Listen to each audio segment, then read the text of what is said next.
So trigger warning, right? This is a couple of passages that tend to upset people, especially in the world that we live in. 2 Thessalonians verse 10 says, "For even when we were with you, we used to give you this order. If anyone is not willing to work, then he is not to eat either." We are called to do our part. We are called to be busy. Now, in actuality, this is talking about the work of the kingdom. It's talking about doing what God has called him to do. Some of the Thessalonians were so sure that Christ was going to return immediately that they wasn't willing to do anything. And they're being rebuked here, saying that they're to be busy about the work that God has given them. But you can apply that to the world that we live in. We're not called to be idle. We're not called to be lazy. We are called to work. You ever notice how we get that satisfaction of a job well done? Well, God has put that inside of us. He has designed this that way. It's intentional. We are supposed to be busy. Look, Proverbs, if the wind will cooperate. Proverbs chapter 6, verse 6 says, "Go to the ant, O sluggard, observe her ways and be wise, which having no chief officer or ruler, prepares her food in summer and gathers her provisions in the harvest.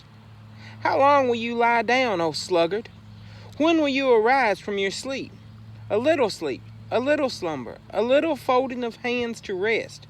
Your poverty will come in like a vagabond, and your need like an armed man."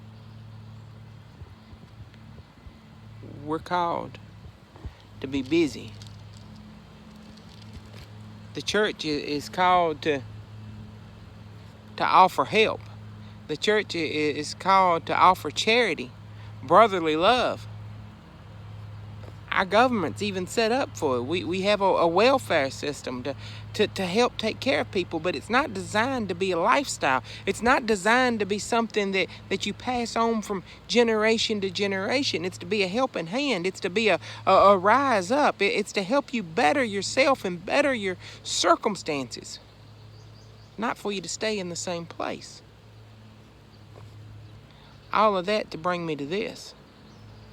I usually stay pretty much out of the political realm with this stuff, but one of the things I'm noticing today with so many friends that are continuing to work is they're a little ticked off. I see petitions going around on the internet of people that are just fed up. They don't understand why all of this raise to the unemployment, why people that are got laid off are drawing an extra $600 and they're going to work and they're making the same thing they've always made. And they're a little fed up by it. Whether you agree or whether you don't agree, I want to point out something to you. That's exactly why socialism will never work. The people that are working will be fed up with the people that's not working. The perfect plan is that we all work. We all earn. That's what we're supposed to do. The great thing about America is that we have opportunity like no other country. I know there's a ton of people that don't like the system of capitalism. But you realize that people are trying to get here so they can work hard.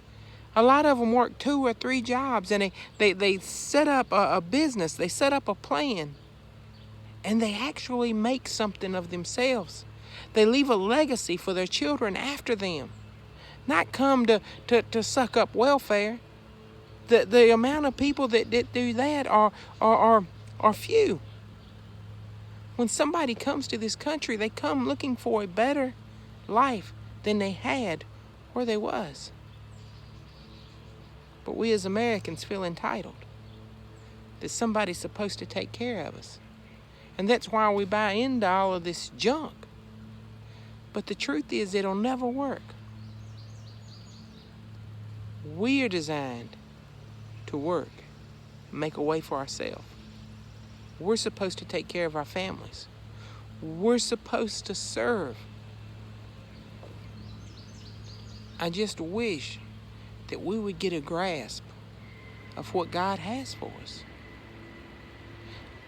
We miss out on so much because we're not willing to take that initiative, to take that step.